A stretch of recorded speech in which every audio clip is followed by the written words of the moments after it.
In this video, we will guide you through the best lossless scaling settings for any games so you can improve FPS and smoothness instantly. If you find this useful, then please consider subscribing and liking the video. First, just go ahead and open lossless scaling and you will see the main interface. Now, before changing anything, make sure you are on the latest version so all the features like frame generation are available. Now just go ahead and click on the plus icon and give it a title. So you can name something like gaming profile. And after that, just go ahead and click on add. Now the first thing that you need to do is go to frame generation and just click on the drop down for type and make sure it is set to the latest version. Now select the mode to fixed and set the multiplier to 2x. Now let's adjust the flow scale. Set it to around 90 to 95 for standard monitor, or if you are using a higher resolution like 1440p or 4K, you can set it to somewhere around 70 to 75 for better responsiveness and clarity.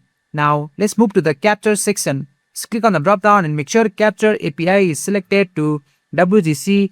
This improves compatibility and reduces stutter in most games. After that, go to scaling type. Just click on the drop down and make sure type is selected to LS1. Once that you have done that, select Q target to 0. So basically delete it and set it to 0 and hit enter to avoid artificial image distortion. Now just go ahead and toggle on performance mode for scaling just like so to squeeze out every smoothness, and also select the display mode to auto and set it to full screen. After that, go to rendering section and here set the sync to default to reduce screen tearing, and then adjust the max frame latency to based on your GPU. If you are on NVIDIA, set it to 1, and if you are on AMD, you can use 2 or 3. And once you have adjusted the settings, go ahead and click on scale and then quickly launch your game in full screen mode. Once your game is detected, lossless scaling will activate automatically and apply all the settings.